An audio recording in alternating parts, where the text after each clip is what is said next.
जय श्री राम। पहले प्रार्थना करेंगे। पहला प्रार्थना करेंगे। जय श्री राम। हाँ, एक एक चलेगा, आप साथ साथ बैठो, आप चलेगा। यस। प्रार्थना करेंगे। ओके। हाँ। जय श्री राम। यस। जय श्री राम। गुरुर् ब्रह्मा गुरुर्विष्णु गुरुर्देवो महेश्वर गुरुर् साक्षात् साक्षात् परब्रह्म परब्रह्म तस्मै तस्मै श्री श्री गुरुवे नमः। ओम शांति शांति। अभी हम थियोसॉफी की प्रेयर भी करेंगे। मेरे मेरे साथ पीछे भी बोल सकते हैं। साथ में हम बोलेंगे। Okay, prayer. तो धीरे धीरे हमें जब तक ये बुक चल रही है तब तक हमें ये बोलना है, ठीक है। हम्म, चलो। O hidden life Overhead life, vibrant in vibrant dream, Vibrant in every atom. every every atom, atom, O hidden light O when hidden life light, shining in shining shining in in every creature. every every creature, creature, O hidden love O hidden when love, love, embracing embracing embracing all in oneness. all all in in oneness. universe. Me each me Me is हाँ, who feels Who feels himself himself himself as one with thee. as as one in one with the thee. No, he is. No, no he he is is. Therefore, therefore Therefore, one with one with one every is other. Every other. every other. Hmm, every other. Hindi में बोलेंगे। हे गुप्त जीवन, हे हे गुप्त गुप्त जीवन, जीवन, जो प्रत्येक जो प्रत्येक जो परमाणु प्रत्येक में परमाणु में परमाणु में स्पंदित है। स्पंदित स्पंदित है। है। हे गुप्त प्रकाश, हे हे गुप्त गुप्त प्रकाश, प्रकाश, जो प्रत्येक प्राणी में जो जो प्रत्येक प्रत्येक प्राणी प्राणी में में प्रकाशित है। प्रकाशित प्रकाशित है। है। हे गुप्त प्रेम, हे हे गुप्त गुप्त प्रेम, प्रेम, जो समस्त सृष्टि को जो जो समस्त समस्त सृष्टि सृष्टि को को एकता में एकता एकता में में आलिंगन करता है। आलिंगन आलिंगन करता है। करता है। जो स्वयं को जो जो स्वयं स्वयं को को तुझ में एक तुझ में तुझ में एक एक अनुभव करे। अनुभव करे। अनुभव करे। वह ये जाने कि वह यह वह जाने ये की जाने की वह प्रत्येक अन्य से भी एक है। वह वह प्रत्येक प्रत्येक अन्य अन्न से से भी भी एक है। Yes, thank you. तो हम कर रहे थियोसॉफी के पाठ, जो किताब है श्री उमाशंकर पांडे। किताब भी नहीं लानी। यस, ये है। काम क्या है? यस, आप जल्दी जल्दी आए ना तो इसलिए बोल यस, प्रभाकर जी आपके पास है, बुक है ना आपके पास? Yes. Yes. Ram Prasad ji, book है ना आपके पास? अब मैं आज घर छोड़े आया इनके साथ बैठा हूँ यहाँ पे। चलो, तो हम छूट गए आज, हम हमें सुनना नहीं पड़ेगा।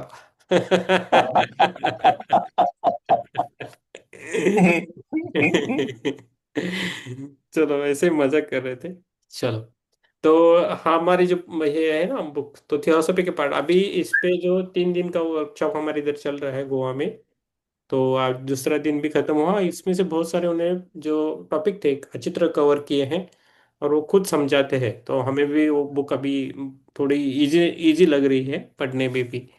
तो एक एक शब्द, ये जो किताब है ना, एक 10 किताबों जैसी है। मीन्स एक एक किताब ये साइड में रखो और बाकी 10 किताब साइड में रखो, तो इसका इतना मूल्य है, इसका वैल्यू उतना है। इसलिए हमने अपने आप ही कुछ लोगों को हमारी तरफ से गिफ्ट गया, इसलिए होगा, यूनिवर्स चाहता होगा इसलिए गया है। तो ये बुक हमें पढ़नी है अच्छी तरह, और धीरे धीरे पढ़नी पड़ेगी, तो उसका अर्थ हमें समझ में आएगा, नहीं तो नहीं आएगा। और हम थोड़ा अभी थोड़ा नोट्स भी लेने की कोशिश करेंगे। आप थोड़ा नोटबुक रखें, जब नया साल है तो कुछ नोट्स आप लिख के रखो तो आपके लिए काम में आएगी। बोलते बोलते किसी को समझाने के लिए, किसी का ध्यान लेने के लिए आएगी। ओके। तो ये है। तो व्यक्तिगत मानव स्तर पर अभी क्या, किधर आ गए? पेज नंबर 130 तक आ गए हैं। ओके। 130 तक आ गए हैं। अभी हम कर्मा कर्मा के बारे में पढ़ रहे हैं। ओके। तो कर्म, कर्म जो है ना, तो कर्म एक नियम है। कर्म कर्म में दो है, एक कारण रहता है, वो करता रहता है। पहले कारण आता है, बाद में कर्ता होता है। मीन्स जब पहले पहले विचार आता है, इच्छा होती है। इच्छा और बाद में विचार, और बाद में वो कारण, कारण के बाद वो कर्ता होता है। तो ये कर्म होता है। कर्म हम प्रकृति के लिए जब करते हैं, प्रकृति की सेवा में, तो वो अच्छा कर्म है। प्रकृति को जो नुकसान पहुंचाए, नुकसान पहुंचाए, और किसी को नुकसान पहुंचाए, वो अच्छा कर्म नहीं है, वो खराब है। तो हमें अच्छे कर्म में रहना है। तो जो प्रकृति के लिए जो अच्छा है, यूनिवर्स के लिए जो है, जीवात्मा के आत्मा के जो नियम है, उसको फॉलो जो करते हैं, वो जो कर्म होते हैं वो अच्छे रहते हैं। हमेशा याद रखना। और ये हमारे जो आकाशिक रिकॉर्ड में सब रिकॉर्ड होता है। तो आज भी पांडे जी बोल रहे थे कि उनके लेक्चर में सब हिसाब किताब होता है लास्ट को। जो भी हमने लाइफ में किया है आज, जो भी कर्म किए उसका हिसाब किताब होता है। तो ये यूनिवर्स है, ऐसा है कि आप सीधे रहो वो सीधा रहता है। आप थोड़ी चालाकी करोगे वो आपसे चालाकी कराएगा। आप थोड़ा स्मार्टली खेलोगे तो वो भी स्मार्टली खेलता है। जैसा हम आईने के सामने खड़े रहते हैं ना, जैसा आईने के सामने खड़े रहते हैं, जैसा हमने मेकअप किया है, वैसे ही हम यूनिवर्स भी हमें वो वापस देता है। तो आप, हम पर है हम कैसा रहना है। ओके। तो एक तो चीज है कि आज जो बोला है वो निस्वार्थ में रहना चाहिए लोगों को। तो जो बोला आज भी उन्होंने कि स्वर्ग के जो द्वार है, तो अलग अलग द्वार है। सबको तो स्वर्ग मिलेगा ही, लेकिन उसमें अलग अलग क्लास रहते हैं। जैसे ट्रेन में फर्स्ट क्लास है, सेकंड क्लास है। तो 1 टायर, सेकंड टायर, 3 टायर, ऐसा रहता है ना ट्रेन में। तो ट्रेन का सफर तो चलेगा ही, लेकिन हमें कौन से इसमें बैठेगा वो है, और कितना दिन रह सकते हैं वो है। तो वो अब आज हीरल जी भी जुड़ी थी, और राम प्रसाद जी भी जुड़े थे। और इसका हमने यूट्यूब पे रखा है, लाइव रखते हैं, तो यूट्यूब पे आप बाद में देख सकते हो। वर्कशॉप 1 और 2, और कल भी रखेंगे। और ज्योति मैम ने बहुत अच्छा काम किया है इस वर्कशॉप के लिए। उन्होंने थोड़ा कोऑर्डिनेशन किया है, बहुत अच्छा काम किया है। इतना ही हम बोलेंगे ऑनलाइन पर। तो हमें उनको धन्यवाद बोलेंगे, ये कर सकते हैं। और उसका जो फल रहता है ना, जो हम निस्वार्थ सेवा करते हैं तो उसका मिलता ही है। जो स्वार्थ का फल अलग रहता है, निस्वार्थ का अलग है। तो किस भाव से हम कुछ काम करते हैं वो मैटर करते हैं लास्ट को। अभी व्यक्तिगत मानव स्तर पर क्या है कर्म हम जानेंगे। ओके। हमारा पेज नंबर 130 है। तो धीरे धीरे जाएंगे लेकिन समझ के जाएंगे। ओके। हमारा मुख्य वास्ता मानव साम्राज्य स्तर पर इस कर्म नियम की कार्यप्रणाली को जानना है। लेकिन मानवीय स्तर पर भी इसके पूर्ण कार्यप्रणाली को किसी व्यक्ति द्वारा तब तक नहीं समझा जा सकता जब तक वह व्यक्ति मानवीय स्तर पर कर्म के नियम को पार नहीं कर लेता। ओके। कर्म न तो आत्मा और न ही बुद्धि के स्तर पर कभी भी पहुंच सकता है, क्योंकि पहला कर्म का सर्वोच्च आयाम है। एक आयाम में स्वयं अपना कार्यशील एजेंट है, और दूसरा स्तर पर अचेतन है। The key to theosophy. अब आज हमने यूएस पंडित जी से भी बात की, तो वो बोले कि द की टू थियोसफी जो बुक है, जो ब्लावत्स्की जी ने लिखी है, तो वो भी हम पढ़ेंगे इमिडिएटली नहीं। उसका नंबर कब आएगा बता। वो पुस्तक ऐसी है कि प्रश्न और उत्तर के माध्यम से, पहला प्रश्न है उसके बाद उत्तर, ऐसा है वो भी पढ़ेंगे, अभी नहीं।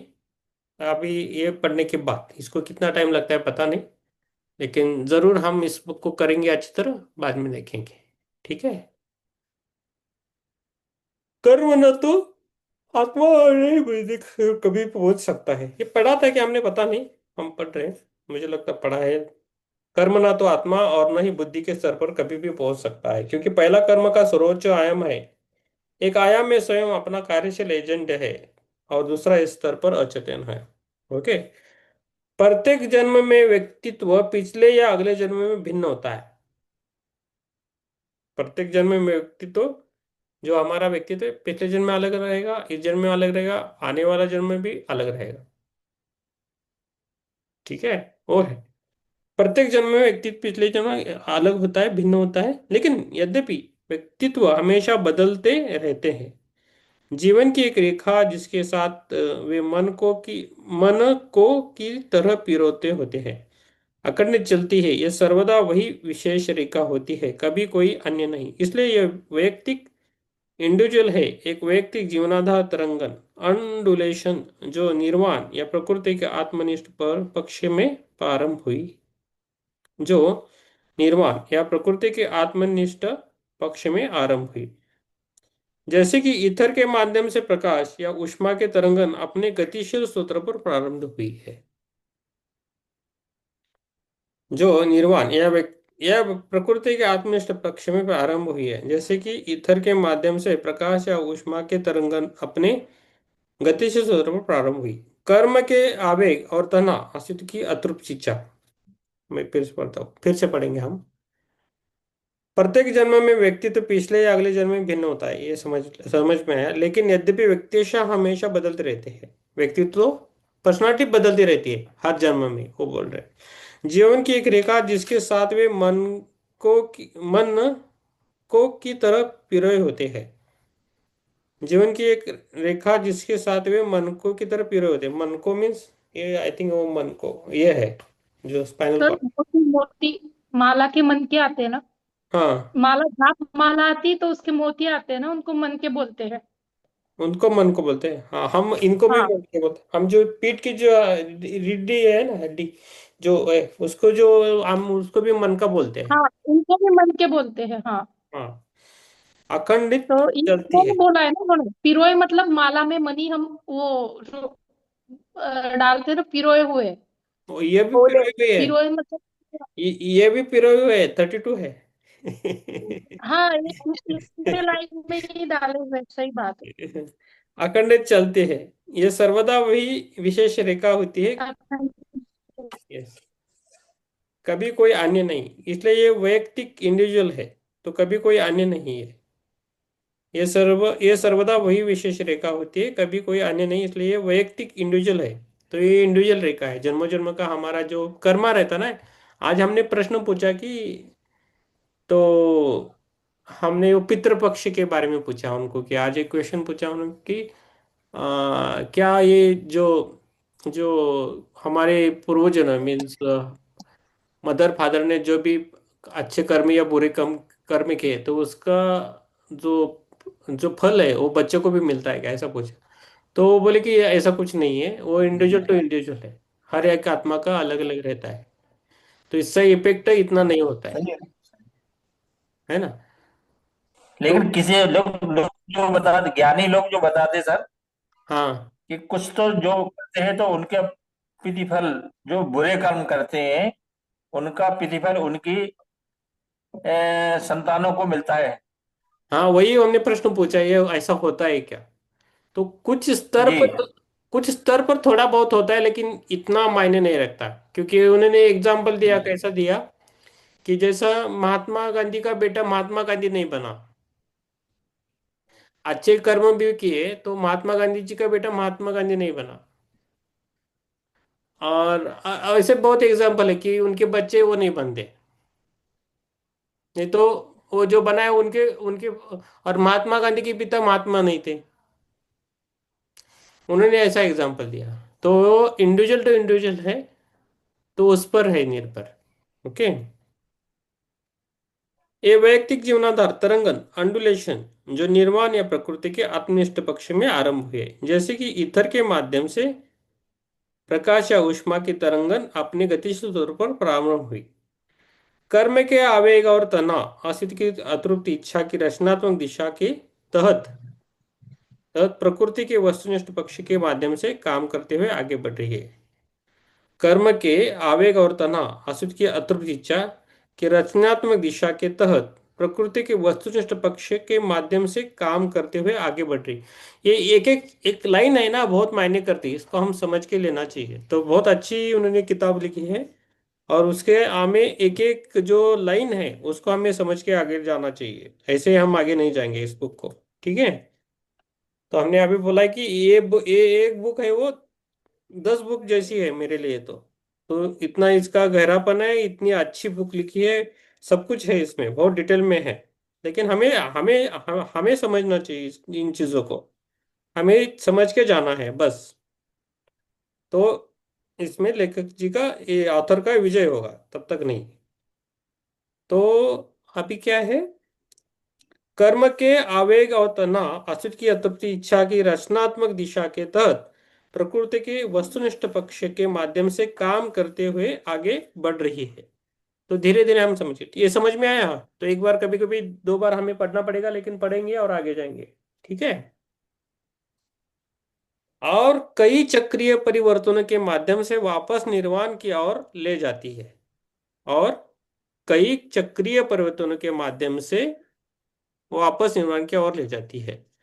तो उनने वो 7 नंबर के बारे में बहुत सारा अच्छा समझा है, ABCDEFG। तो हम कैसा हमारा सबका प्रवास होता है वो भी बोल दिया है। बहुत अच्छा, 7 का ये नंबर हमें याद रखना है। 7 टाइप के सोल रहते हैं, 7 टाइप के शरीर रहते हैं। तो 7 नंबर हमें याद रखना है, उसके बहुत मायने हैं।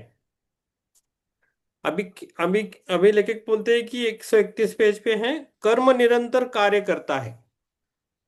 कर्म निरंतर कार्य करता है। हम अपने बाद वाले जीवन में केवल उसी का फल काटते हैं जो हमने स्वयं इस जीवन में बोया है। कर्म निरंतर कार्य करता है, ये तो हमने समझ लिया है। जैसा हम सो गए तो भी वो कर्म है ना। हमने अब हमको लगता है हमने कुछ नहीं किया, तो ऐसा नहीं है। जो भी है वो हम काम कर्म कर रहे हैं निरंतर, उसका कार्य तो निरंतर चलता है। हम अपने बाद वाले जीवन में केवल उसी का फल काटते हैं जो हमने स्वयं इस जीवन में बोया है। जो हमने बोया है ना, वही हम काटते हैं। हमारे विचार भी हमारे कर्म है। हाँ, किसी के बारे में हम क्या सोच रखते हैं वो भी कर्म है। हम कैसा दूसरे के बारे में सोचते हैं, जैसा घर में बच्चे उनके बारे में हम कैसे सोचते हैं, दूसरे के बच्चे उनके बारे में कैसे सोचते हैं, वो मायने रखता है। वो भाव मायने रखता है। तो जो भी आपने बोया है वही आपको वापस मिलेगा, है ना। तो बोया से और एक हमें समझ में आए कि जो गेहूं है ना, गेहूं गेहूं गेहूं बोलते हैं ना, जो चावल गेहूं। उन्होंने बोला कि गेहूं जो है वो पृथ्वी का नहीं है, बाहर से आया है, दूसरे प्लेनेट से लेके आए मास्टर्स, और ये पृथ्वी पर लेके आए गेहूं को। चावल पृथ्वी का है। समझ में आया। हाँ, ठीक है। तो थियोसॉफी सिखाती है कि कर्म का दंड जीवात्मा तक उसके अपने अगले जन्म में ही पहुंचता है। थियोसॉफी सिखाती है कि कर्म का दंड जीवात्मा तक उसके अपने अगले जन्म में ही पहुंचता है। मृत्यु के बाद उसे अपने पिछले जन्म के दौरान मिले नाहक अनमेरिटेड कष्टों के लिए केवल पुरस्कार ही मिलता है। तो हम उसको, ये IBID क्या है उस सर से पूछेंगे, हमें भी पता नहीं है कहाँ। अभी मैंने उसी उसी पुस्तक का जो रेफरेंस पढ़ दिया है, उसी पुस्तक का रेफरेंस। ओके ओके तो पहले कौन सा पुस्तक का रेफरेंस दिया गया? Okay okay. इन्होंने लिखी है ये किताब। आप वो आएंगे क्या मेरे पे आते हैं। ठीक है, हाँ हाँ, ये इस पर है ना सर, IBID जो। उस पर अगर पहले पीछे देखिए, किस किताब नहीं, उसके पीछे नहीं, हम्म, उसी एक मिनट में दीजिए। कहाँ है अभी तो? IBID। IBID। 1 मिनट सर, बताएंगे IBID। सर इधर ही है हमारे पास, अभी आ गए। थोड़ा बाहर गए थे। जैसे यहाँ पर की टू थियोसफी का है ना रेफरेंस, दैट हाँ, मीन्स की टू थियोसफी का अलग पैरा। IBD माने सेम बुक जो पहले रेफर की। ऐसा है क्या। ओके, ठीक है, 1 मिनट मुझे दीजिए।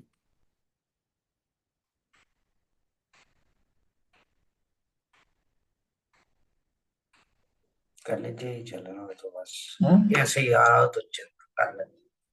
हाँ, लिखा छुपा ही नहीं रहा।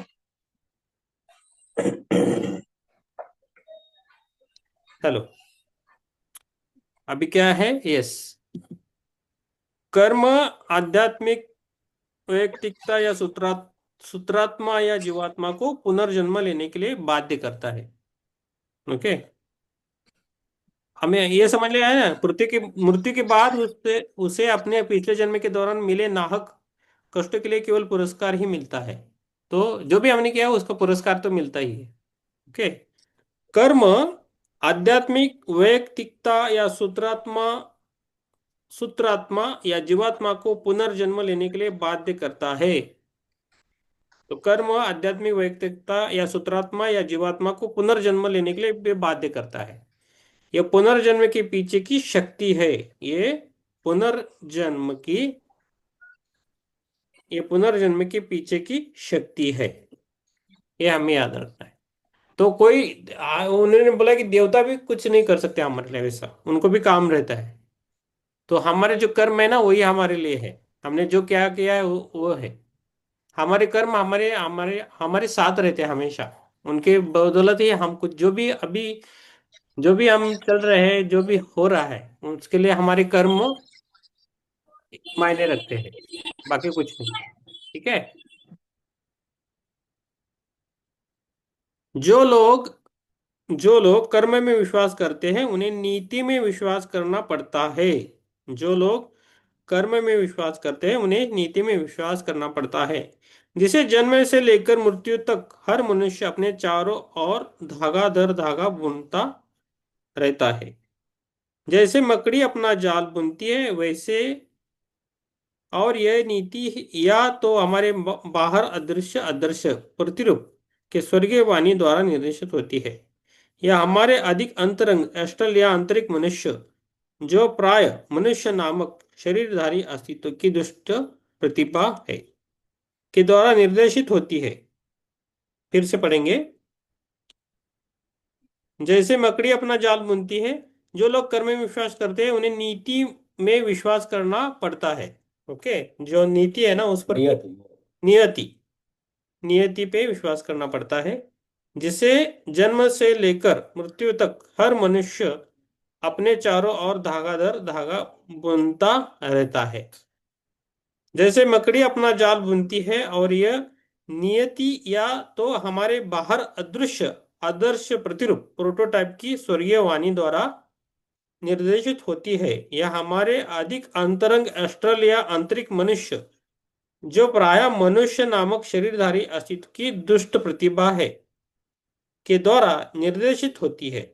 यह दोनों बाहरी मनुष्य को आगे ले जाती है, लेकिन उनमें से एक को प्रबल होना चाहिए, और अदृश्य झगड़े की शुरुआत से ही निष्ठुर और अटल मुआवजे का नियम हस्तक्षेप करता है, तथा उतार चढ़ाव का ईमानदारी से पालन करते हुए अपना काम करता है। जब अंतिम धागा बुना जाता है और मनुष्य अपने बनाए जाल में घिरा हुआ प्रतीत होता है, तब वो स्वयं को पूरी तरह से इस स्वनिर्मित नियति के साम्राज्य के अधीन पाता है। अच्छा है ना? मस्त लिखा है ना? ये बहुत अच्छा लिखा है। तब ये तब ये या तो उसे अचल चट्टान पर निष्क्रिय खोल की तरह जड़ देता है, या उसे अपने कार्यों द्वारा उठाए गए चक्रवात में एक पंख की तरह दूर ले जाता है, और यह है कर्म।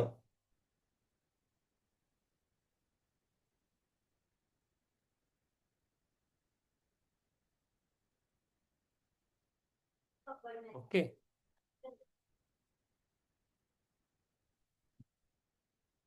जीवन की पुस्तक की शाश्वत पट्टिका में अभिलिखित खाते को संतुलित किया जाता है।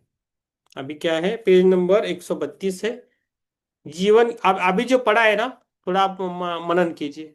आप थोड़ा आंखें बंद करके थोड़ा मनन कीजिए उसका। मैं 1 मिनट में आया, 1 मिनट में आया मैं थोड़ा।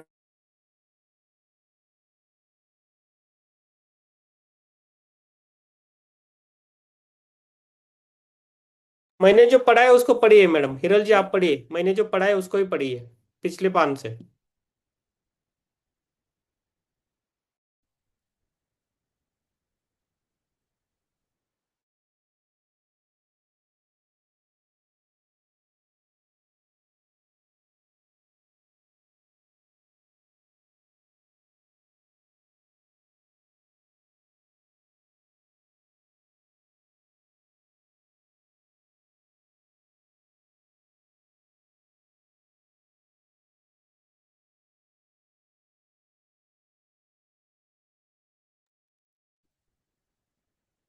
यस। हिरल जी कहाँ गए? तो ये क्या है?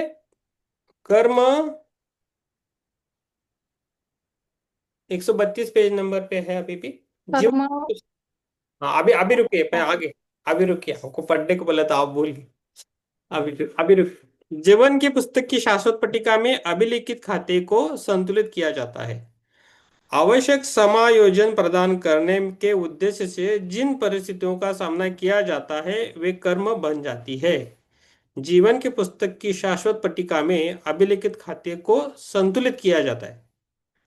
अभिलिखित का मतलब समझ में लिखा है। रिकॉर्डेड। हाँ, रिकॉर्डेड। हाँ, ओके। रिकॉर्डेड खाते का जो है वो संतुलित किया जाता है, संतुलित में बैलेंस किया जाता है ना? यस। आवश्यक समायोजन प्रदान करने के उद्देश्य से जिन परिस्थितियों का सामना किया जाता है वे कर्म बन जाती है। आवश्यक समायोजन प्रदान करने के उद्देश्य से जिन परिस्थितियों का सामना किया जाता है वे कर्म बन जाती है। ओके, ठीक है। कर्म कोमल और दयालु माँ है। कर्म कोमल और दयालु माँ है। ये हमने उन्होंने कल भी हमें बोला था कि वो कर्म कोमल और दयालु माँ है, जो चाहती है कि हर मानव बच्चा बड़ा हो, और इसलिए वो हमारे भूलों की जीवन के दौरान पिछले जन्मों के गलत कार्यों के लिए घाव या दर्द देती है। वो घाव भी देती है, दर्द भी देती है, लेकिन वो उपचार भी प्रदान करती है। वो जैसे उन्होंने एग्जाम्पल दिया कि माँ का एग्जाम्पल दिया, जो माँ अपने बच्चे को कैसे सीख देती है। कभी प्यार करती है, कभी मारती भी है ना। तो वो क्यों करती है कि वो उनके बच्चों के लिए करती है ना। तो वैसे ही कर्म हमारे साथ खेलते हैं, मीन्स ऐसा हमारे साथ रहते हैं, हमारे जो कर्म रहते हैं। लेकिन वो उपचार भी प्रदान करती है इस भावना के लिए कि किसी को बिना अपनी गलती के कष्ट सहना पड़ा। प्रकृति मृत्यु के बाद शांति और आनंद की स्थिति, जिसे देवाचन या स्वर्ग कहा जाता है, में मानव जीवात्मा को पूर्ण सांत्वना, विश्राम और शांति प्रदान करके शतपूर्ति करती है। उपरात उपर उपचारात्मक प्रक्रिया देवाचन में होती है, जो चेतना की एक आत्मनिष्ठ स्थिति है। द थियोसॉफिकल मूवमेंट, नवंबर 2021, पृष्ठ नंबर 14 पे है ये। में मानव जीवात्मा को पूर्ण सांत्वना, विश्राम और शांति प्रदान करके शतपूर्ति करती है, क्षतिपूर्ति करती है। उपचारात्मक प्रक्रिया देवाचन में होती है, जो चेतना की एक आत्मनिष्ठ स्थिति है। जो चेतना की आत्मनिष्ठ स्थिति। एक एक वाक्य है ना, हम समझ के करेंगे, ठीक है ना? ओके। अभी कितना बजे? तो पेज नंबर 941 हो गया। तो हिरल जी, हम क्या बोल रहे थे? पहले पेज से थोड़ा आप पढ़िए, ज्योति मैम। नहीं तो आप ज्योति मैम को बोलेंगे। व्यक्तिगत मानव स्तर पर से आप पढ़िए इधर तक। ज्योति मैम आप पढ़िए, इधर तक ही पढ़िए। सर कहाँ से व्यक्तिगत? हाँ, व्यक्तिगत मानव स्तर पर धीरे धीरे पढ़िए। और ये मैंने अभी तक पढ़ा है उधर तक ही पढ़िए। और आपको कुछ समझाना है तो समझा सकते हो आप, ठीक है? सर पेज नंबर 132 ना? नहीं, पेज नंबर आपको पढ़ना है 130 से, 130 से लेके 132 तक, ऊपर बीच में तक। हाँ। अच्छा अच्छा, टाइटल में पैराग्राफ व्यक्तिगत कहाँ है? मैं वही ढूंढ रही थी। 130 नंबर व्यक्तिगत हाँ हाँ हाँ, टाइटल है। नहीं मतलब हाँ मेन टाइटल, हाँ हाँ सर, हाँ सर। हाँ, उधर से वहां आप से पढ़ो। पढ़िए। हाँ, पढ़ना है। हाँ यस। जी आराम से जी। पढ़ना है, धीरे धीरे पढ़ना है। और कहाँ तक पढ़ना है सर? 132 पेज तक, जो बीच में है उधर तक। अच्छा, क्या 14 तक, हाँ। 14 तक, 14 तक हाँ, है ना? 14 तक। हाँ, आराम से पढ़ना है, आप समझ के दूसरों को भी समझाना है। जी sir. Yes, thank you ma'am. व्यक्तिगत व्यक्तिगत मानव स्तर पर हमारा मुख्य वास्ता मानव साम्राज्य स्तर पर इस कर्म नियम की कार्य प्रणाली को जानना है। लेकिन मानवीय स्तर पर भी इसके पूर्ण प्रणाली को किसी व्यक्ति द्वारा तब तक नहीं समझा जा सकता जब तक वह व्यक्ति मानवीय स्तर पर कर्म के नियम को पार नहीं कर लेता। कर्म न तो आत्मा और न ही बुद्धि के स्तर पर कभी भी पहुंच सकता है, क्योंकि पहला कर्म का सर्वोच्च आयाम है। एक आयाम में स्वयं अपना कार्यशील एजेंट है और दूसरा इस स्तर पर अचेतन है। The key to theosophy 133 133। यहाँ कर्म के बारे में कहा गया है। सर थोड़ा थोड़ा पढ़ के एक्सप्लेन करना है ना जी। यहाँ पर कर्म ये के बारे में कहा है थोड़ा सर। थोड़ा ही पढ़ना है मैडम, थोड़ा थोड़ा समझ जी के पढ़ना है। जी जी। यहाँ ये कहा गया है कि हमारा मुख्य वास्ता मानव साम्राज्य स्तर पर कर्म के नियम से होता है और उसकी कार्य प्रणाली को हमें जानना होता है। कर्म की कार्य प्रणाली कैसी है, कैसे कर्म कार्य करता है, और व्यक्ति उसे तब तक नहीं समझ सकता या उसे समझा जा सकता जब तक कि आप उस कर्म के नियम को पार नहीं कर लेते। यानी कर्म के नियम को जानना बहुत जरूरी है। फिर वो कहते हैं कि कर्म न तो आत्मा न तो बुद्धि दोनों के स्तर पर कभी भी नहीं पहुंच सकता, क्योंकि पहला कर्म सर्वोच्च आयाम है और इसमें दो आयाम बताए हैं। एक आयाम स्वयं अपना कार्यशील एजेंट है और दूसरा इस स्तर पर अचेतन है। आगे, प्रत्येक जन्म में व्यक्तित्व पर्सनैलिटी पिछले या अगले जन्म से भिन्न होता है, लेकिन यद्यपि व्यक्तित्व हमेशा बदलते रहते हैं, जीवन की एक रेखा जिसके साथ वे मनकों की तरह पिरोए होते हैं अखंडित चलती है।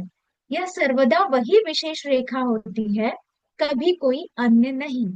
इसलिए यह वैयक्तिक इंडिविजुअल है, एक वैयक्तिक जीवनाधार तरंगण, ब्रैकेट में लिखा है, कोष्टक में लिखा है अनड्यूएशन, जो निर्वाण या प्रकृति के आत्मनिष्ठ पक्ष में आरंभ हुई, जैसे कि ईश्वर के माध्यम से प्रकाश और ऊष्मा की तरंगण अपने गतिशील स्रोत पर आरंभ हुई। कर्म के आवेग और तन्हा, कोष्टक में अस्तित्व के अतृप्त इच्छा की रचनात्मक दिशा के तहत प्रकृति के वस्तुनिष्ठ पक्ष के माध्यम से काम करते हुए आगे बढ़ रही है। यहाँ पर अच्छा ये पूरा कर लेती हूँ। और कई चक्रीय परिवर्तनों के माध्यम से वापस निर्माण की ओर ले जाती है। आईबीआईडी आईबी 131 से लेकर 132 एफएम। अब यहाँ पर ये बताया गया है कि हमारे हर जन्म में जब हम शरीर धारण करते हैं तो हमारा एक व्यक्तित्व होता है, एक पर्सनैलिटी होती है, और यह पर्सनैलिटी हर जन्म में भिन्न होती है। और आज सत्र में भी सर ने कहा था कि जब हमारा किसी से हमारी मुलाकात होती है और जब हमारे संबंध होते हैं और जब हम रोजमर्रा की जिंदगी में कोई लेन देन करते हैं या कोई बातें करते हैं, तो इसमें ये होता है कि कभी कुछ कड़वाहट निर्माण होती है और हम इस दुनिया से चले जाते हैं, उसके बाद हम दूसरा जन्म लेने लगते हैं। तो वही व्यक्ति जिसके साथ कड़वाहट हुई है, कभी कभी ना कभी हम दूसरे एक बार फिर से हम एक दूसरे से टकराते हैं, क्योंकि वो चीज हमारे मन में रहती है कि मेरे साथ इस व्यक्ति ने ये गलत चीज की है, मेरे साथ अन्याय किया है। तो मन तो ये कहता है कि मैं इसे सबक सिखाऊंगी, या फिर बुरा लगता है तो फिर दूसरा जन्म लेते हैं। तो उस समय ये चीज हमारे दिमाग में रहती है, तो दोनों वापस टकराते हैं, दोनों जीवात्माएं वापस टकराती है और पर एक दूसरे को पहचान नहीं पाती। अरे ये तो वही दुश्मन है मेरे पहले जन्म वाला, पिछले जन्म वाला, जिसने मेरे साथ अन्याय किया था। हम पहचानते नहीं है, यही फर्क होता है। तो इस जन्म में अगर मैं किसी का अपमान करती हूँ, तो अगले जन्म में वह व्यक्ति जो विक्टिम है वो मेरे सामने आएगा और वो मेरा अपमान करेगा। तो मुझे उस समय समझ लेना चाहिए कि ये मेरा अपमान शायद इसलिए कर रहा है क्योंकि पिछले जन्म में इसका अपमान मैंने किया था। अगर ये इक्वेशन हम समझ लेते हैं तो जिंदगी बहुत आसान हो जाती है, फिर कोई दर्द नहीं, कोई पीड़ा नहीं। ये बात उन्होंने यहाँ पर की है। फिर वो कहते हैं कर्म निरंतर कार्य करता है। हम अपने बाद वाले जीवन में केवल उसी का फल काटते हैं जो हमने स्वयं इस जीवन में बोया है। थियोसॉफी सिखाती है कि कर्म का दंड जीवात्मा तक उसके अपने अगले जन्म में ही पहुंचता है। मृत्यु के बाद उसे अपने पिछले जन्म के दौरान मिले नाहक अनमेरिटेड कष्टों के लिए केवल पुरस्कार ही मिलता है। आइबीड 158। तो ये कहा गया है कि कर्म निरंतर कार्य करता है और इसका जो फल होता है वो हमें अंत में ही मिलता है। जैसा हम बोते हैं वैसा ही हम पाते हैं। और थियोसॉफी हमें यह बताती है कि कर्म का जो दंड होता है वह जीवात्मा तक उसके अपने अगले जन्म में ही पहुंचता है, उस जन्म में नहीं। तो ये याद रखना चाहिए कि इस जन्म में अगर मुझे कोई दंड मिल रहा है तो वो मेरे पिछले जन्मों के कर्मों का फल है। कर्म आध्यात्मिक वैयक्तिकता या सूत्रात्मा या जीवात्मा को पुनर्जन्म लेने के लिए बाध्य करता है। यह पुनर्जन्म के पीछे की शक्ति है। आइबीड 166 166। इसमें ये कहा गया है कि कर्म जो है ना वो किसी भी वैयक्तिकता सूत्रात्मा या जीवात्मा को पुनर्जन्म लेने के लिए बाध्य करता है। अर्थात अगर मुझसे कोई कर्म हो जाता है, जैसे मैंने एक चींटी को मार दिया या कोई भी कर्म किसी का अपमान किया, जो भी है वो जो मेरा कर्म बनता है, इसी के कारण मैं अगला जन्म लेती हूँ। और अगर मैं कर्म ही ना करूं, अगर मैं स्थितप्रज्ञ बनी रही रहूं और अच्छे कर्म करूं, तो संभवतः अगले जन्म लेने की और या फिर उस कर्म के फल को भुगतने की नौबत ही नहीं आएगी। क्योंकि कोई चीज जो मेरी जिंदगी में अच्छी हुई है मैं उसके बारे में मरने से पहले नहीं सोचूंगी। कहा जाता है, सर ने आज कहा था, मरने से पहले व्यक्ति को, और काम वाली दुनिया जो होती है, काम जीवन, उसमें भी व्यक्ति को एक 2-3 सेकंड के अंतर्गत उसके पूरे जन्म की कथा दिखाई जाती है। और इस कथा में वही चीजें आती हैं जो उसको हर्ट हुई है, जो उसको फील हुई है, जो उसके जहन में बसी हुई है। तो अगर ये चीजें कोई पीड़ादायक चीजें हैं वही जहन में बसी रहती हैं और वही उन 3 मिनट में या 3 सेकंड में हमें याद आती हैं, जिसके कारण मरने से पहले वो चीज याद आने के कारण जीवात्मा के इसमें वो ऐड हो जाती हैं और उनके वो कारण शरीर में चली जाती हैं और कारण शरीर से पुनर्जन्म होता है। तो फिर उस स्टोरेज बैगेज के रूप में, मतलब बैगेज के रूप में उनको वो चीजें मिल जाती हैं, कर्म फल मिल जाते हैं। इसलिए वो पुनर्जन्म में जरूर वह व्यक्ति जन्म लेता है और उन फलों को भुगतता है। जो लोग कर्म में विश्वास करते हैं उन्हें नियति में विश्वास करना पड़ता है, जिसे जन्म से लेकर मृत्यु तक हर मनुष्य अपने चारों ओर धागा दर धागा बुनता रहता है, जैसे मकड़ी अपना जाल बुनती है। और यह नियति या तो हमारे बाहर अदृश्य आदर्श प्रतिरूप प्रोटोटाइप की स्वर्गीय वाणी द्वारा निर्देशित होती है, या हमारे अधिक अंतरंग एस्ट्रल या आंतरिक मनुष्य, जो प्रायः मनुष्य नामक शरीरधारी अस्तित्व की दुष्ट प्रतिभा है, के द्वारा निर्देशित होती है। ये दोनों बाहरी मनुष्य को आगे ले जाते हैं, लेकिन उनमें से एक को प्रबल होना चाहिए और अदृश्य झगड़े की शुरुआत से ही निष्ठुर और अटल मुआवजे का नियम हस्तक्षेप करता है तथा उतार चढ़ाव का ईमानदारी से पालन करते हुए अपना काम करता है। जब अंतिम धागा बुना जाता है और मनुष्य अपने बनाए जाल में घिरा हुआ प्रतीत होता है, तब वह स्वयं को पूरी तरह से इस स्वनिर्मित नियति के साम्राज्य में के अधीन पाता है। तब यह या तो उसे अचल चट्टान पर निष्क्रिय खोल की तरह जड़ देता है, या उसे अपने कार्यों द्वारा उठाए गए चक्रवात में एक पंख की तरह दूर ले जाता है। और यह है कर्म। SD 1 649। यहाँ ये कहा गया है कि हम अपने कर्मों के जाल खुद बुनते हैं, जैसे मकड़ी अपना जाल एक एक धागा लेकर बुनती है। ठीक उसी प्रकार से हम अपने कर्मों के जाल बुनते हैं और उसी में हम फंस जाते हैं। और यही कर्मों का जाल जितना सघन होगा उतनी दूर हमें लेकर जाएगा। जितने कर्म ज्यादा उतने जन्म ज्यादा। अगर उनको बैलेंस ना करो, अगर उनको न्यूट्रल ना करो, तो जन्म लेते रहो लेते रहो लेते रहो और उन्हीं की उलझन को सुलझाने में लगे रहो। इसीलिए कर्म से बचना चाहिए। जीवन के पुस्तक की शाश्वत पट्टिका में अभिलिखित खाते को संतुलित किया जाता है। आवश्यक समायोजन प्रदान करने के उद्देश्य से जिन परिस्थितियों का सामना किया जाता है वे कर्म बन जाते हैं। हम अपने जीवन में जो जिन भी परिस्थितियों का सामना करते हैं वे हमारी कर्म बन जाती हैं। कर्म कोमल और दयालु माँ है जो चाहती है कि हर मानव बच्चा बड़ा हो, और इसलिए वह हमारे भूलों की जीवन के दौरान पिछले जन्म के गलत कार्यों के लिए घाव या दर्द देती है, लेकिन वो उपचार भी प्रदान करती है।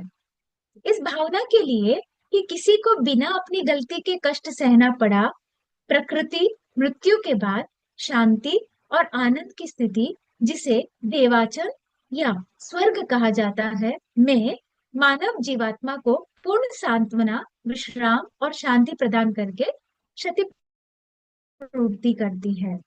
उपचारात्मक प्रक्रिया देवाचन में होती है, जो चेतना की एक आत्मनिष्ठ स्थिति है। द थियोसॉफिकल मूवमेंट, नवंबर 2021, पृष्ठ 14।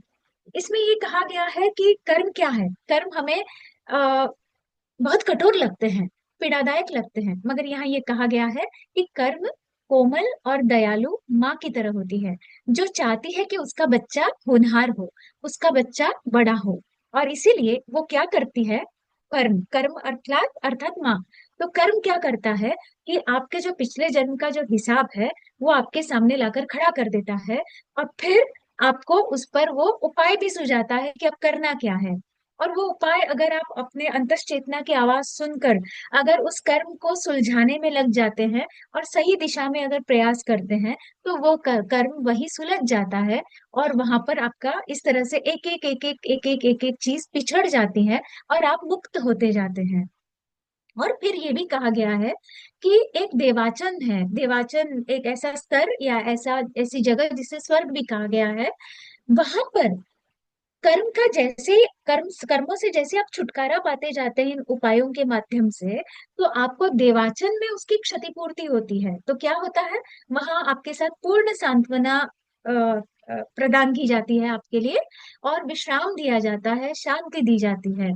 तो एक जगह है जहां पर आप सारे अपने जो कर्म है उनके कारण अतिरिक्त पश्चाताप, अतिरिक्त ये करते हैं, मतलब जैसे पीड़ा थी आपकी और उसके कारण आपने कोई गलत काम कर दिया, तो वहां पर जाकर और आपको पश्चाताप भुगतने के लिए आपको मजबूर किया जाता है। ये एक स्तर है।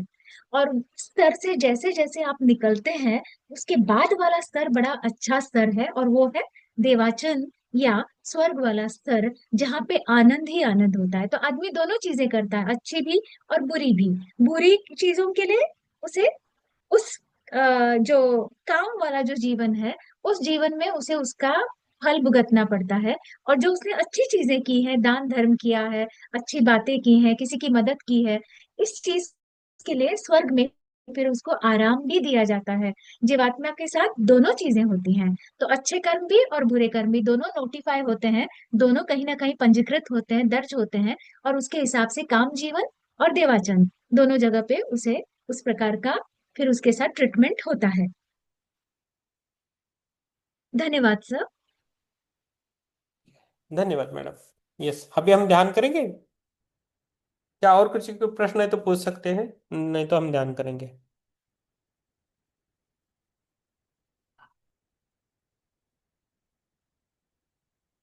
अभी किसी कुछ पूछना है?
यस, कोई क्वेश्चन नहीं है। युगता जी, आप कैमरा थोड़ा सही कीजिए, आप थोड़ा सीधा नहीं दिखते, उल्टा दिख थोड़ा।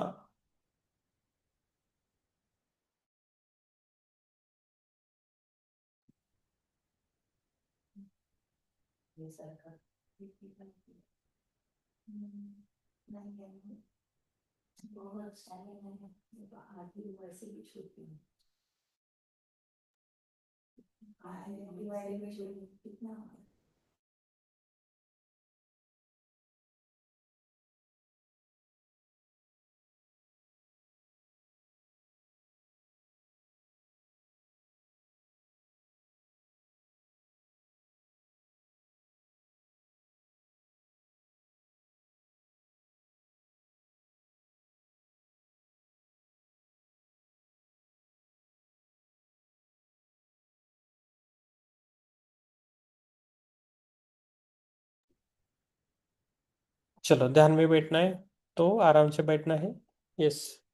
यस, प्रभाकर जी, आपका थोड़ा एडजस्ट कीजिए, आप दोनों भी आधा आधा दिखते हो, एक पूरा दिख लीजिए। हाँ, आगे आगे पीछे पे बैठ सकते हो, थोड़ा अंतर डिस्टेंस रख के आगे पीछे बैठ सकते हो। हाँ। हाँ, अभी हाँ, राम प्रसाद जी, अभी थोड़ा आप इधर, हाँ, आगे पीछे बैठ सकते हो, बस। बराबर उनके पीछे मत बैठिए, थोड़ा साइड से। हाँ। यस। ठीक है। यस, सीरियल जी, कैमरा ऑन कीजिए। ज्योति, विवेक, कैमरा ऑन करो। आराम से बैठना है, आराम से बैठना है, जो होता है उसे होने देना है। ठीक है, आराम से बैठो आप। हम ध्यान करेंगे, सांस को लेना है और छोड़ देना है। चश्मा चाहिए तो निकाल के रखिए।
ध्यान में बैठना है, आराम से बैठना है।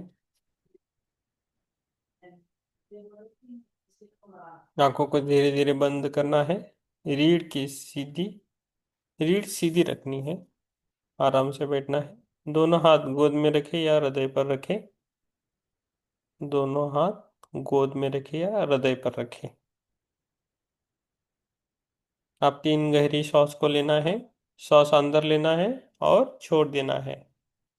हर श्वास के साथ शरीर ढीला होता जा रहा है, ऐसा महसूस करना है। पूरा शरीर हमें ढीला करना है, मन शांत रखना है।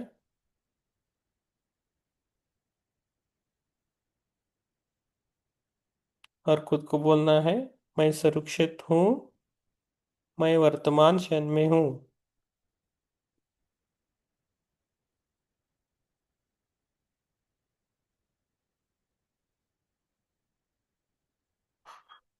ओके, आराम से बैठना है।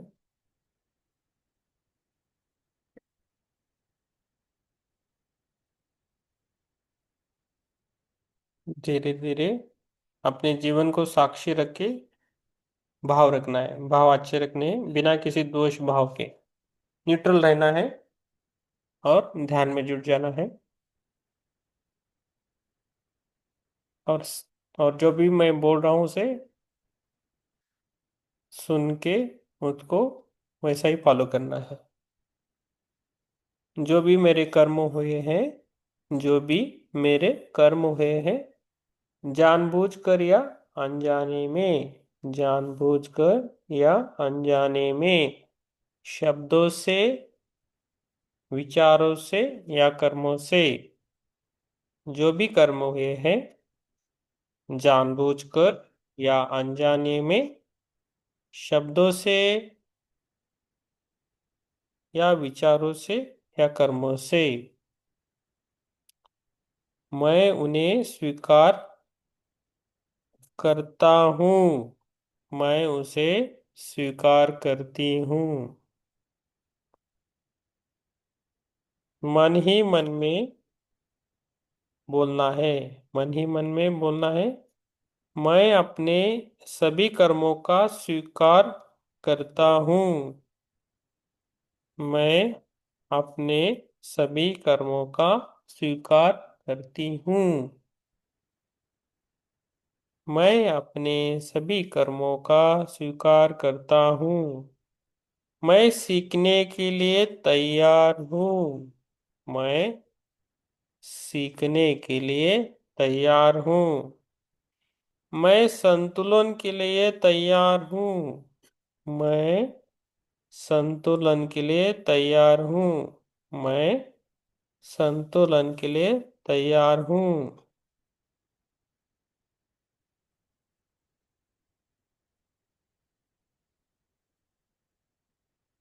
इसको बोला जाता है साक्षी भाव रख के कर्मों की स्वीकृति लेना। अपने जीवन को हमेशा साक्षी भाव से देखना है, बिना किसी दोष भाव के। जो भी कर्म हुए, जानबूझकर या अनजाने में, जानबूझकर या अनजाने में, शब्दों से या विचारों से या कर्मों से, मैं उन्हें स्वीकार करती हूँ, करता हूँ। मन ही मन कहे, मैं अपने सभी कर्मों का स्वीकार करता हूँ, मैं अपने सभी कर्मों का स्वीकार करती हूँ।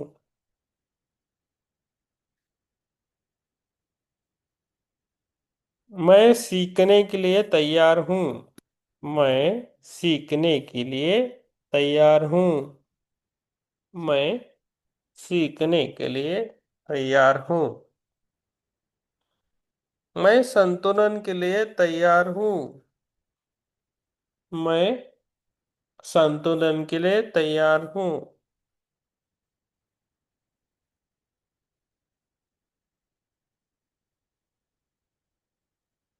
मैं संतुलन के लिए तैयार हूँ।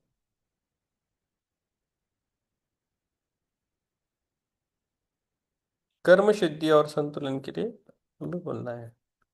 अभी हम कर्म शुद्धि करेंगे और उसका संतुलन करना है।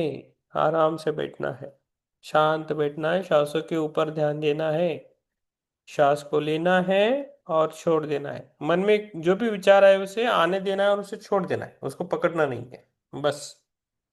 और उसको रोकना भी नहीं है, आते हैं वैसे जाते हैं, ठीक है। जैसा आसमान में बादल आते हैं और जाते हैं ना, वैसे ही हमारे विचार मन में आते हैं और निकलते हैं। उसे किधर भी रोकना नहीं, देखना नहीं, उसको छोड़ देना है। अभी अपनी कर्मों की शुद्धि करना है और संतुलन बनाना है। अब अपने हृदय के केंद्र में एक स्वर्णिम प्रकाश की कल्पना करें। अब अपने हृदय में एक स्वर्णमय प्रकाश की कल्पना करना है। ये प्रकाश करुणा, विवेक और सत्य से भरा है। ये प्रकाश करुणा, विवेक और सत्य से भरा है। हर श्वास के साथ ये प्रकाश फैल रहा है, हर श्वास के साथ ये प्रकाश फैल रहा है, हर श्वास के साथ ये प्रकाश फैल रहा है। हर श्वास छोड़ने पर पुराने कर्म बोझ पिघल रहे हैं। हर सांस छोड़ने से जो भी पुराने कर्म के बोझ है वो पिघल रहे हैं। मन में दोहराए, धीरे धीरे अभी दोहराना है। मैं क्षमा करती हूँ। मैं क्षमा करता हूँ। मैं क्षमा करता हूँ। मैं क्षमा करती हूँ। मैं क्षमा करती हूँ। मैं क्षमा मांगता हूँ। मैं क्षमा मांगती हूँ। मैं क्षमा मांगती हूँ। मैं क्षमा मांगता हूँ।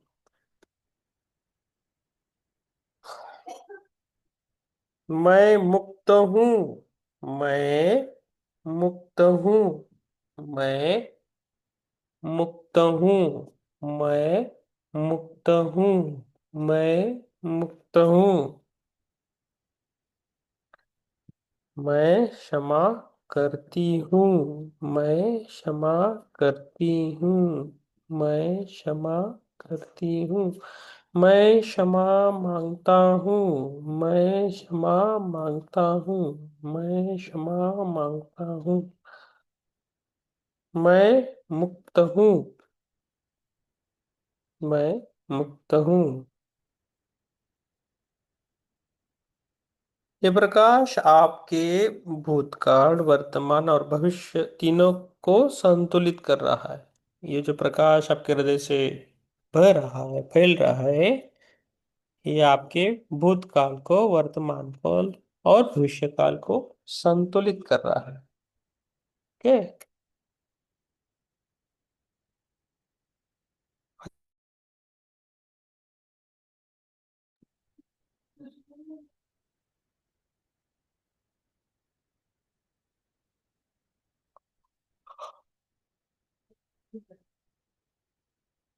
अब चौथा चरण है प्रेम ऊर्जा का जागरण करना है। प्रेम और ऊर्जा का जागरण करना है। ये स्वर्णमय प्रकाश जो है वो अभी कोमल गुलाबी प्रेम ऊर्जा में परिवर्तित हो रहा है। कोमल गुलाबी प्रेम ऊर्जा में परिवर्तित हो रहा है।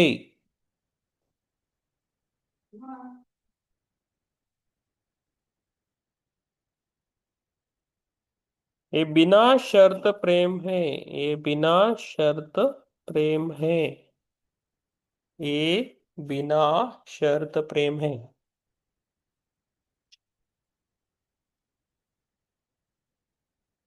ये बिना शर्त प्रेम है। ये अपेक्षा रहित है। ये अपेक्षा रहित है। ये शुद्ध है। ये शुद्ध है। आपका हृदय अब प्रेम का सूत्र बन चुका है। आपका हृदय अब प्रेम का सूत्र बन चुका है। आपका हृदय अब प्रेम का सूत्र बन चुका है। चरण 5। अभी आगे जाना है। बच्चों को प्रेम ऊर्जा भेजना है। अभी हमें बच्चों को प्रेम ऊर्जा भेजना है। आपको बच्चे नहीं है तो जिन बच्चों से आप प्रेम करते हैं, प्यार करते हैं, उन बच्चों को आप ऊर्जा भेज सकते हैं। रिश्तेदारों में भाई को भेज सकते हैं, बहन को भेज सकते हैं। जिसको आप प्रेम भेजना चाहते हो उसको भेज सकते हो। अब अपने जीवन के सभी बच्चों की कल्पना करें।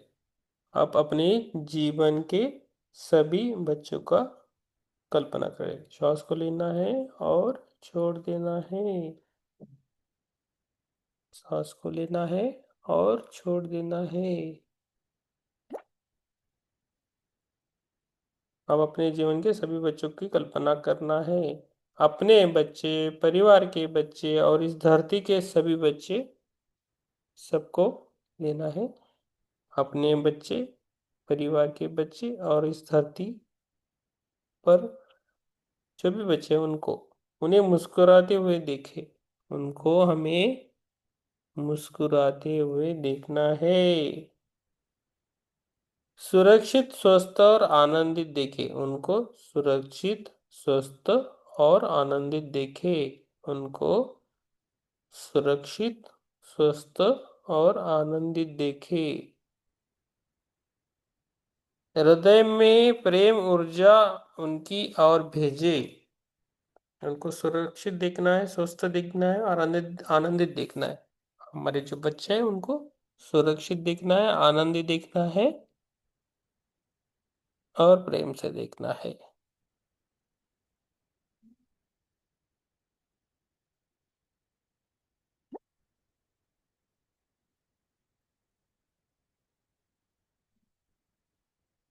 आगे,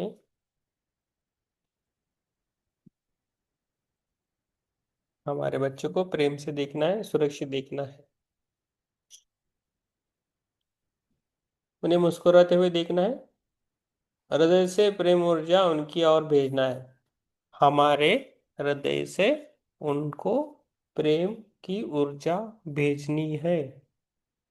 हमारे हृदय से उनको हमें प्रेम ऊर्जा भेजनी है। मन में कहना है, तुम सुरक्षित हो मेरे बच्चों। तुम सुरक्षित हो। तुम सुरक्षित हो। तुम प्रेम के योग्य हो। तुम प्रेम के योग्य हो। तुम सुरक्षित हो। तुम प्रेम के योग्य हो। तुम बुद्धिमान हो। तुम बुद्धिमान हो। तुम उज्जवल भविष्य हो। तुम उज्जवल भविष्य हो। फिर से दोहराना है। तुम सुरक्षित हो। तुम प्रेम के योग्य हो। तुम बुद्धिमान हो। तुम उज्जवल भविष्य हो। हर श्वास के साथ हमें बोलना है, प्रेम ऊर्जा उनके चारों ओर सुरक्षा कवच बना रही है। ऐसा हमें महसूस करना है कि जो प्रेम की जो ऊर्जा हमने भेजी है उनके चारों ओर सुरक्षा बना रही है।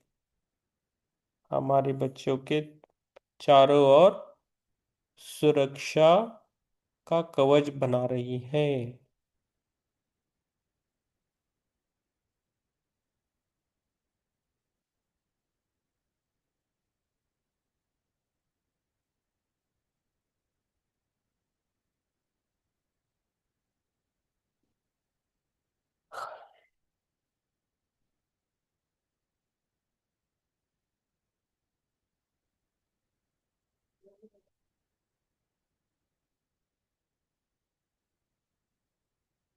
हम ब्रह्मांड के प्रति कृतज्ञता व्यक्त कर रहे हैं।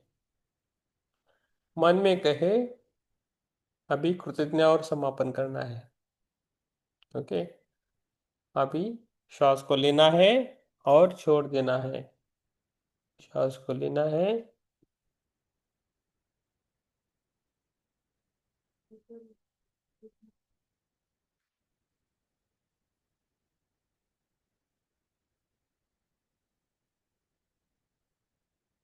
अभी ब्रह्मांड के प्रति कृतज्ञता व्यक्त करना है। मन में कहना है, मैं कृतज्ञ हूँ। मैं कृतज्ञ हूँ।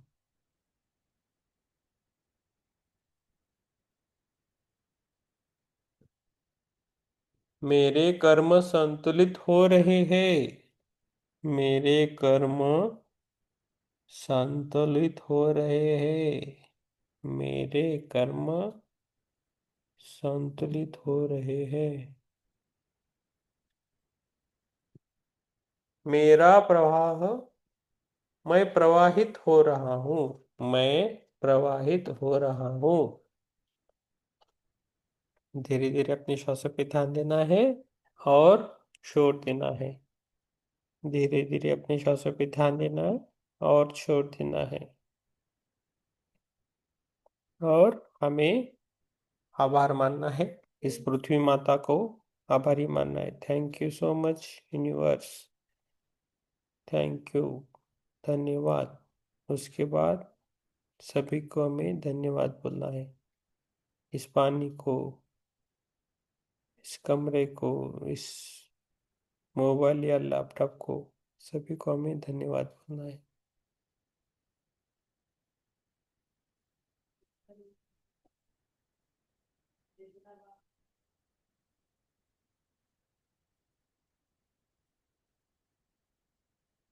सबका हमें धन्यवाद बोलना है। सूर्यदेव, चंद्रदेव, पूरे यूनिवर्स का, माता पिता का, गुरुओं का, समस्त जीवों का, सभी निर्जीव और सजीव जीवों का, सभी आत्माओं का, सभी जीवात्माओं का हमें धन्यवाद देना है। Thank you so so much बोलना है। Thank you so much universe, thank you so much universe.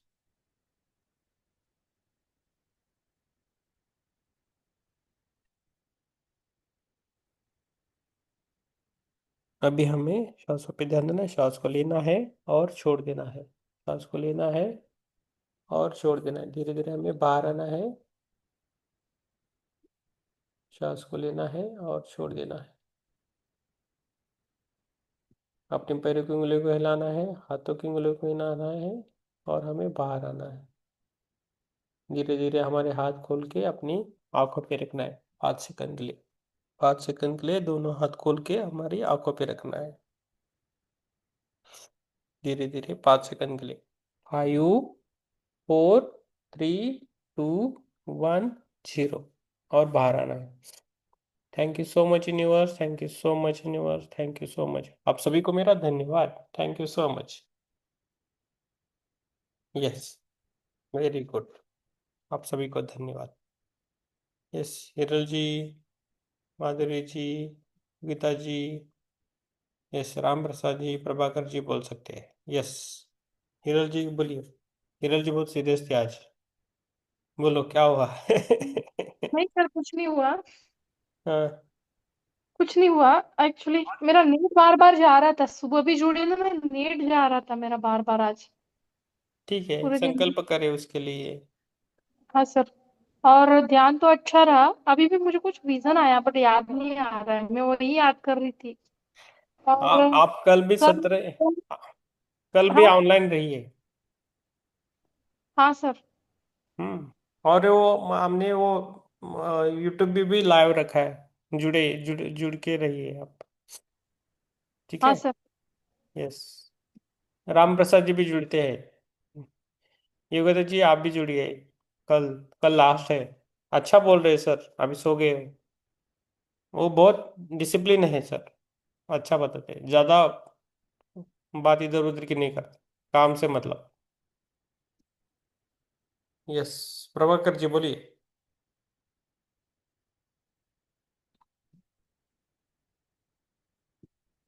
Yes, Ram Prasad ji बोलिए। कल ध्यान में वही स्थिति थी। अच्छा ध्यान रहा सर, बहुत गहरा था। हाँ एक महापुरुष के दर्शन हुए हैं हाँ हाँ, बहुत बढ़िया, बहुत बढ़िया। और ऊर्जा का संचार रहा। हम्म, जी। बहुत अच्छा।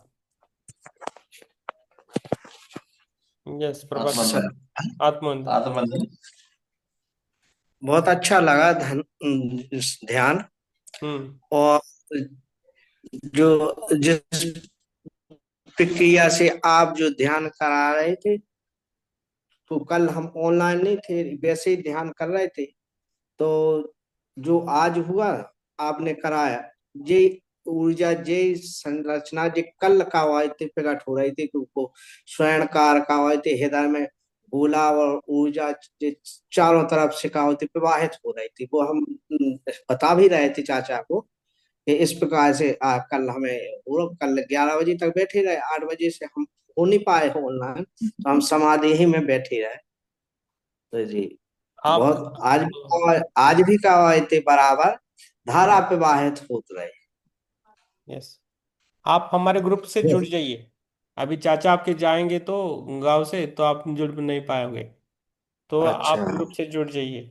सर को पूछिए हम्म। चाचा को कैसे हम्म। जुड़ना है। ठीक है। अच्छा ठीक है sir. Yes, thank you Prabhakar ji. Thank you. Yes, yes Yogita ji बोला मैडम। आपको तो जुड़ जाएंगे ना सर, उसमें कोई बात नहीं है, हम तो तलाश ही रहे ऐसे आदमी को कि जो। यस। अच्छा हुआ ध्यान sir. Thank you. Thank thank you you. Ma'am. Thank you. Yes Vivek, Jyoti ma'am, हाँ बोलिए।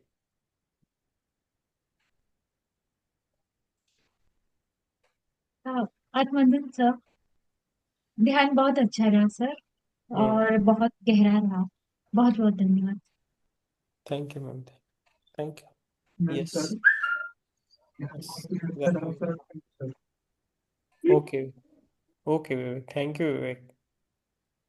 Thank you Vivekananda. ठीक है। सर हाँ बोलिए मैम। मुझे ना अभी अभी के ध्यान में है ना, लायन जैसा या टाइगर जैसा फेस दिखा। हम्म। तो इंसान का था या टाइगर का था? और ना वो मतलब ऐसे ब्राउन कलर का दिखा, स्किन ब्राउन हम्म। स्किन थी वैसे। उसके बाद गणपति जी का भी फेस दिखा मुझे, हम्म। मतलब खाली मुंह उतना। और वो कुछ चेंज हो रहा था, ऐसे कुछ इंसान में बदल रहा है या गणपति में, ऐसा कुछ था। बट मैं भूल गई उसको। इवन कल कल के ध्यान में भी मुझे ना ऐसे कुछ यहाँ से ही ऐसे कुछ गोल गोल हो रहा था, पूरा घूम रहा था। और ना अ, उसके बाद उसके एक या दो पहले ध्यान में, और एक बार मैं सोने गई ना, तभी भी मुझे मैं खुद दिखी ध्यान करते हुए, मैं खुद मेरे को दिख रही हूँ ध्यान करते हुए। अच्छी बात है, अच्छी बात है। क्लियरली दिख रहा था मुझे। बहुत अच्छी बात है, आप खुद को देख रहे हो। बहुत अच्छी बात है, अच्छी बात है। इसका मतलब अभी नहीं बोलेंगे, हम बाद में बोलेंगे, ठीक है। जी सर। अच्छी थैंक यू। बात है। Yes thank you ma'am. Yes. ठीक है। ठीक है, हम यहाँ रुकेंगे। कल जुड़िए, जिसको जुड़ना है कल लास्ट है। जुड़िए, 10:30 बजे से है। जुड़िए। आज सुबह सर ध्यान भी है सर की। क्लियर नहीं आता है उस पे ऑनलाइन।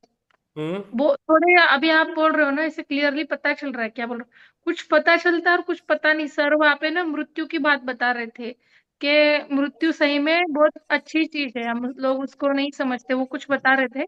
बाकी तो नेट का डिस्कनेक्शन जो भी था, बट सर अच्छा से बता रहे थे, थोड़ा समझ रहा था। मैंने मैसेज भी किया और आपको कॉल भी किया उसी वक्त। हम्म। ठीक है, हम बाद में बोलेंगे मैडम आपको। हम्म। ठीक है। क्योंकि हम भी थक गए, पूरा दिन दे रहे थे अभी।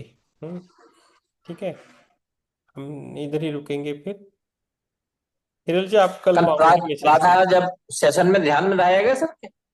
दोपहर को एक बार रह सके, कल सुबह हम 9:30 बजे करवाने वाले हैं, लेकिन देखेंगे कौन आता है तो हम ऑन रखेंगे लैपटॉप। कल सुबह घर में रखेंगे 9:30 बजे से, 9:30 से 10:30 तक। Okay sir, okay. हाँ ठीक है। ठीक है सर। देखते हैं कैसा होता है। ठीक है। ठीक है, ठीक। आत्मबंधन मास। आत्मवंदन, आत्मवंदन। यस, शुभ शुभ रात्रि। रात्रि सर। शुभ रात्रि, थैंक यू सो मच सभी को, थैंक यू। शुभ रात्रि सभी को। यस।